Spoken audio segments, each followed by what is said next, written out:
It's a double rainbow. And here we have Eric's amazing Mach-E GT, finished in this amazing yellow metallic. It just stopped raining and you can see the rainbow, the edge of a double rainbow right there in front of us. Oh, the whole thing, you can see it, right? That's pretty spectacular. But all together, yep, this is a true performance edition of the Ford Mustang Mach-E. And today in this video, we're finally going to experience what it's like to drive thanks to Mr. RevMatch TV. Make sure to subscribe to him on YouTube. He produces some great content, especially here at the racetrack. So he's going to be taking us on track shortly. But all together, I've driven the normal Mach-E, and it didn't impress me too much, but I'm really excited about this one because it's got the proper amount of horsepower. Cars are flying by. Obviously, when you back up, this is unlike any other Mustang ever before it, unlike Tesla's, right?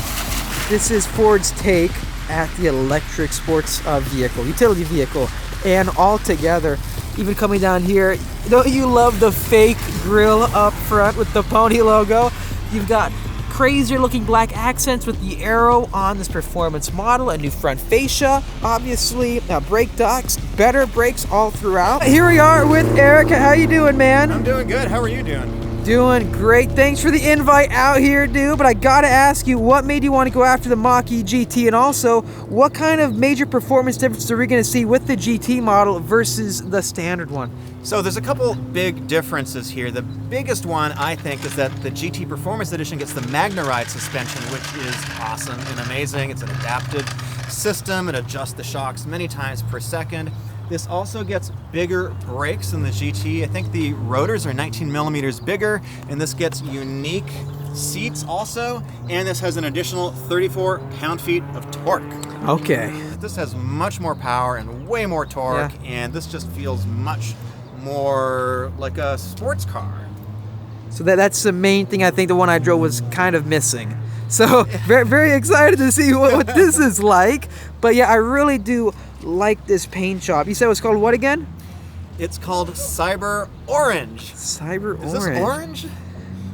Well, is that gold? As we get closer to sunset, it will get more orange, but I think it's yellow. It's like a metallic yellow. I definitely do like it, man. This is something that all the Mustang guys have wanted for a long time, right? The clear taillights. Taillights from the factory. You don't even have to go to that shady aftermarket dude who's going to install them for you and scratch your paint. Oh, yeah. Already installed. You know what's funny? I think, aren't the European Mustang GTs and so forth, the standard like S550 body style, they have these clear taillights, right? I think so, yeah. I mean, there's a requirement in the U.S. that the light be red, so the light is red, but the taillights are clear. I gotcha. But I need to get myself one of those custom license plates. Like, that's perfect, dude. Oh, yeah. More letters than California lets you have, so. Pirelli P0s, 245, 45 by 20. So you have square. So if you are tracking like Eric, you can switch your tires all around. Very curious to see how this handles on the racetrack. I'm so used to gas performance cars, especially on the racetrack. I've driven the Plaid and so forth. But, you know, having this kind of car out here is a very interesting change of things. This is the first ever all-electric Ford Mustang, they call it. So we're going to find out what it's like in today's episode. Another interesting design feature for this car is how they found a way to use paint colors to make a fastback design, but still keeping the headroom and roof style of an SUV, right? Because the SUV roof goes all the way here, flat out, and it kind of makes a little spoiler in the back. But when you walk back, the paint color makes your eyes kind of look at it and it looks more aggressive, right? More mean, like a Mustang. And you've got the same hip design as a standard Mustang right here that accentuates the rear of the vehicle. The lip towards the back of the taillights with the tri-bar design again. You've got the bulkiness of the front fenders right here, wrapping around and dipping and then going back up for miniature arches on the hood. Same as the standard Mustang GTs out there. And a similar tri-bar design for the front headlights. So they really tried hard making it resemble a lot of the design cues that the Mustangs have. The door, to unlock it, just push down this button, open up with the handle on the side, same as a standard Mach-E. It is still wet inside a little bit because it started pouring down rain a second ago, but I love all the Alcantara bits inside this vehicle with the white and gray stitching everywhere. It definitely feels much more higher quality, I think, than a lot of the standard Mustangs do, and not just that, even like above the normal Mach-E. This seat right here, it's kind of like a miniature Senna seat from my McLaren, right? Having these like extra arches on either side to hold your shoulders in. We're gonna find out how well this actually works. That's gonna be very fun. It's got really cool details all throughout for the seat inserts that are finished in that Alcantara slash suede. Straight out of the Tesla playbook with a gigantic screen, unbridled for the performance driving system. This has got the same exact switchgear that the Mustang GT 500 has, that you hop inside and spin it. And so many Mustang 500 owners got mad because they're like, hey, this is a $100,000 Mustang. But now you find this in all sorts of Fords. Originally, I first saw one of these in the Ford GT. Overall, the build quality for the interior, I don't know, kind of feels better to me than my old GT 500 track pack. I wish I had this amazing Alcantara slash suede with the stitching everywhere, but you know what, at least Ford is learning as they go. Let's wait for it to dry up and then recharge this thing with Eric, because he's got to get it ready for the next track session. Alrighty, so first time driving the Ford Mustang Mach-E. Really appreciate with Mach-E GT. Really Performance edition. Power start right here. No noise, right? Silent but deadly. Is that how it works? that's how it works. Here we go. Put into drive, and then ground speed. So are we all ready to go, or what? Ready to go. So since you're tracking this beast, I gotta ask you, is there a special mode you gotta get like pre-warmed up in? Because I know when I drove the Plaid, I had to wait like 10 minutes for it to start heating up. Yeah, so Tesla does things a little bit differently. That is, the Plaid, like the Cheetah mode and all those modes are really for the drag strip. Ford doesn't have any of that. But what they do have is a mode called unbridled mode. Okay, okay. And so unbridled mode is the mode that unleashes the most amount of power. But when you're at the track, there's something called unbridled extend, which gives you that unbridled juice, but makes it last longer. So it's not as fast, but it's more consistent in lap times. At least that's what Ford says. So it's kind of like what fast food chains do with their soda machines. They sometimes overwater their soda to make it last longer in their soda machine, but they may not have the punch of the high quality stuff out of the bottle. But I'm sorry, I had to throw that out. Did you just come up with that? That always makes me mad, man. I went to In-N-Out and it's like, this does not taste like soda. This, I don't know what this is. So how long have you had this now? So I got this in December, no, I got this in January. It was built in December, so Really? I've had it for less than 2 months now. Okay, and you put on some, good amount of miles. There's no break-in period with this. Oh wait, you got a good point. There's no break-in period. I mean, maybe the brake pads for like the first 50 miles. Oh my gosh, I never thought about that. So same for like Plaids too. If you get a Plaid, is there no break-in for that? There's no break-in period. People just break them now. Oh yeah, I've heard a lot of those stories online. Punching it. You know what? Oh my gosh, it feels really good getting out of the dig, actually. You know that? It's a weird feeling because you just got so much grip because it's a heavier vehicle, right? So when you're getting on power like that, you can just feel how solid it's just digging in. That's how I feel. It's like digging straight into the ground and going. And the low end torque, well, torque everywhere because it's, electric, really is something different to see in a Mustang badged vehicle. Getting on power, getting into the bends. One thing I noticed with it is that the MagneRide suspension is really solid in the corners. It felt like to me the car is really maintaining itself in the corner. Right, so this is the stiffest setting right now because we're in unbridled mode. I'll just put it in whisper for a second. Oh, whisper. And so the suspension is going to get a little bit softer right now, which you can probably feel. It's funny because they're trying so hard to market to this new techie type audience, right? Because look at this little display. It's like calming, almost like the ocean, right? It's calming you down. So you should try Blue Cruise. So hit this little button over here. Which one? This one? Right there, yep. And just give it a second, and then hit this little button over here. The bottom one or the top one? The bottom one. Bottom one. Okay, and now you can take your hands off the wheel. Oh gosh. And you can take your, This is weird, man. I don't know if I'm ready for the future. I see a lot of videos online, like people saying they love this, but I don't know if I would do this all day, but it's cool. It's cool. Do you do this? Do you cruise the track and eat like your food and relax and edit your videos in the car like this? While I'm doing lap sessions, I put on a Blue Cruise, and I'm actually editing the video as I'm doing the laps. Oh, that's genius. That's so genius. Testing out braking force. Oh my gosh. A little bit if I can feel maybe the ABS kicking a tiny bit, but it's not like a bad way. It's just like the limit of the car very easily, I think. Like wow, that's... Yeah, you got the ABS going just a hair.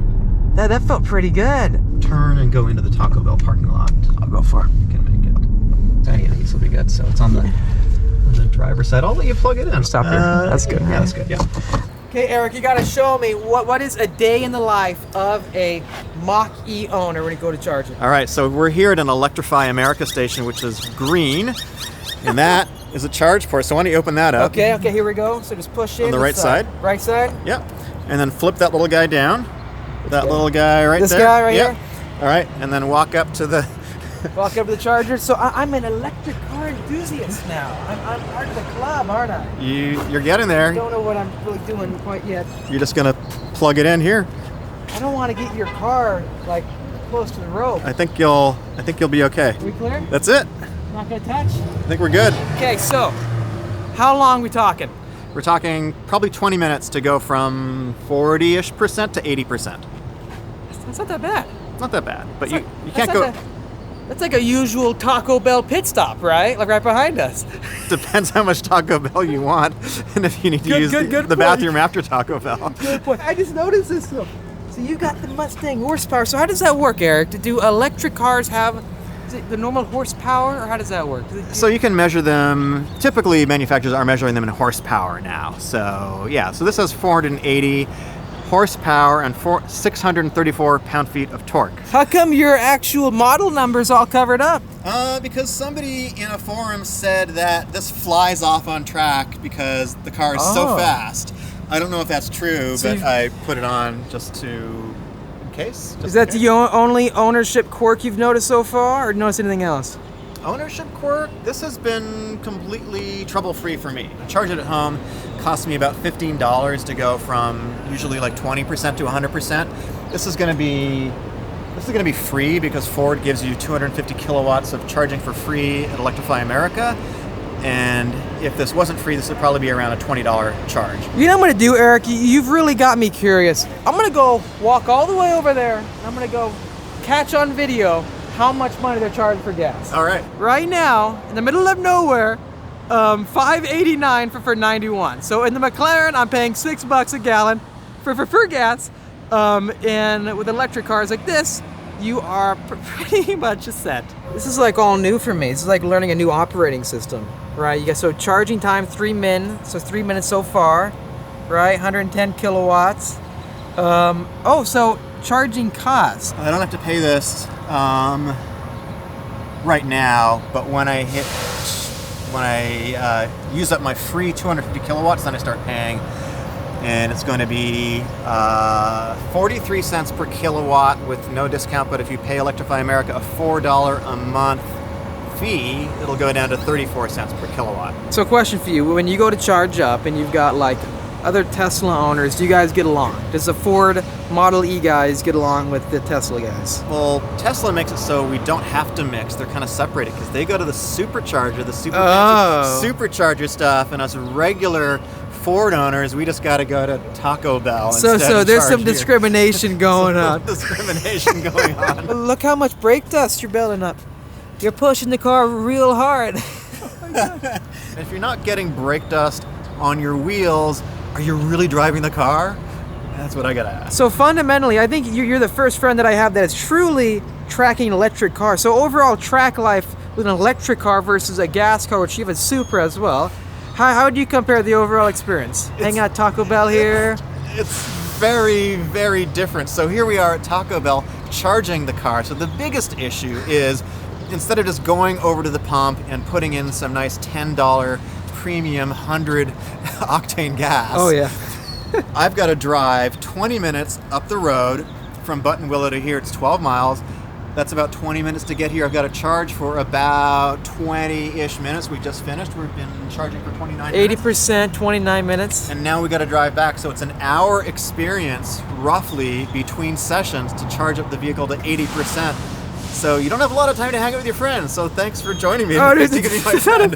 But you know what, though, man? I think that actually worked out perfectly because your next session's going to start pretty shortly, right? Pretty soon. So let's. So we got to get back. We got to hit get the back. road. So it's like an Apple iPhone. You got to enter your passcode to start your car. What are you doing?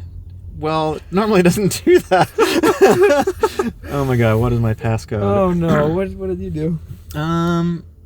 Let's just. So if you forget your password, like with your email address, so then you got to sit here and you got to figure it out, right? You got to figure it out. Got to set a password reset. I don't think there's a password reset, but I don't remember my password, so I need to like. Oh no. Pull it up here. Part of the life of the being in the future. Part of life. Why is it? Okay, let's see if we can just get it to. Front and back. Let's see. No key detected. It'll. I think because we were outside the car and talking for a while with the door open, I'm not quite sure. So what if your phone dies? Do you lose the car key? If your phone dies, you can definitely put in the password. Oh, okay. Oh, that's right. That's Yeah. right. My phone dies all the time, man. I wouldn't know what to do. Let's get going. Let's get going. All right, press. Oh yeah. Press the start button. What's going on here? You know what? Let's just get out of the car real quick and get back in.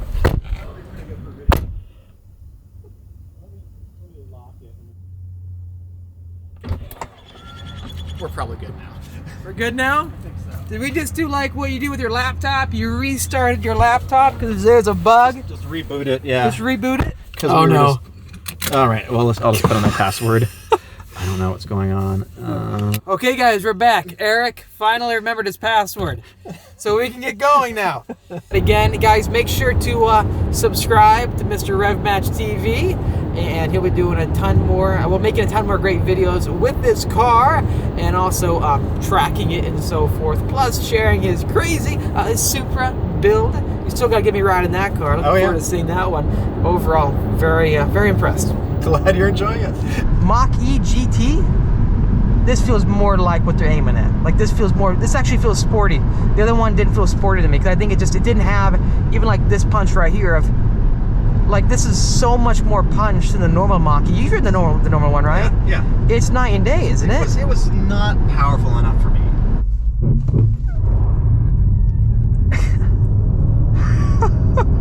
So a little bit of spinach, but it's a fun sensation. Oh, look at that, just for you. Electric charging station at Buttonwillow. Tesla chargers. Oh, so you can't use them. No, hopefully they'll put in some Oh no. ones. So it's kind of like buying like an Apple product or like a Windows product. You can't go back and forth. You gotta commit to an ecosystem. You gotta commit. If we're lucky on the first lap, you know, I might crack 100 going down the front straight, but the second one's gonna be like 90. It's a Mach-E versus Tesla action. Tesla's gonna win, but suspension on this is really quite good. You like it? Yeah, suspension's pretty good.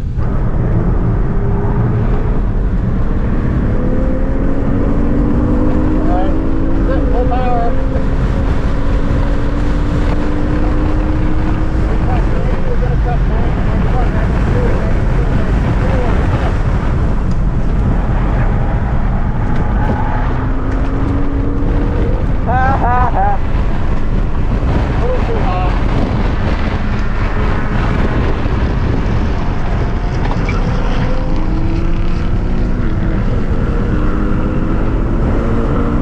It actually slowed down really well. Oh, it's good, but now it's just like la-di-da-di-da.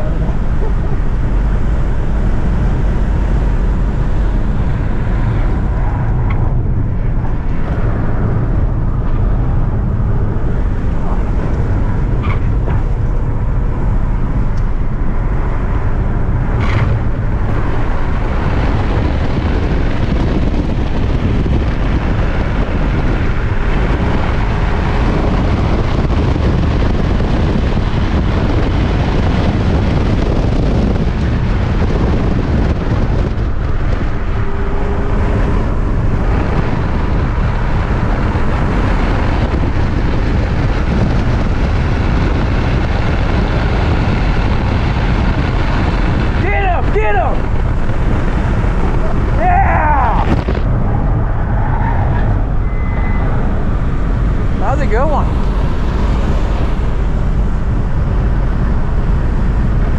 Catching up to me now. The wind gives us 221. All right.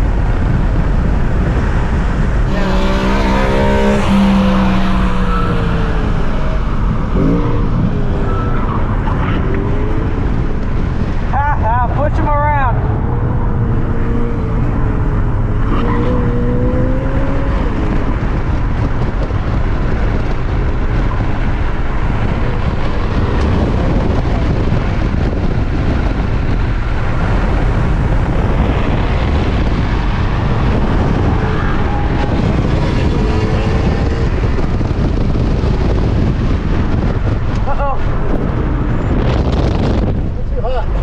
Oh my God. How's your battery doing? 58%. So we're good. There we go. There you go.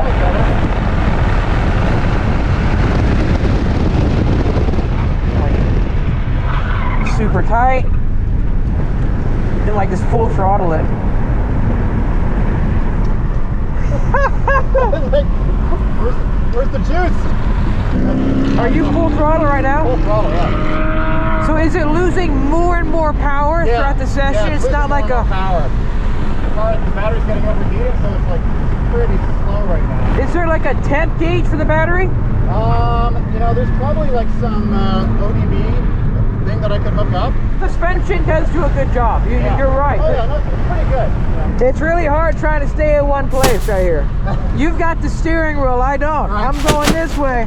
It's a very fun car. I like it. I just wish that battery technology didn't have to have these issues, right, with the heat. But as long as you can, you know, make bursts of going out, going fast, getting this is, you know, you sort of approach this like a time attack car. Like you go in to do a warm-up lap, and then you got one chance to do a hot lap, probably, you know. And then after that, it's all over. Yeah, Power goes away. And like also, like I was getting frustrated with the lack of power, so like I'm overdriving into the corners and overheating the front tires and making it worse. So now I'm not getting the grip, you know. I'm a big fan, and it's still Gen 1, right? So we're going to see many more iterations of this in the future. And yeah, if they do make a Shelby Mach-E GT, that'd be pretty cool to see. 2024. 2024 is what I hear for the Shelby version. Anyways, thanks for watching this video. If you liked it, make sure to hit that like button to help me out. Also, subscribe for much more great content coming out your way. Please let me know what do you think in the comment section down below of the new Mach-E GT. Stay tuned for much more great track videos coming out your way and also reviews. I'll see all of you in the next episode.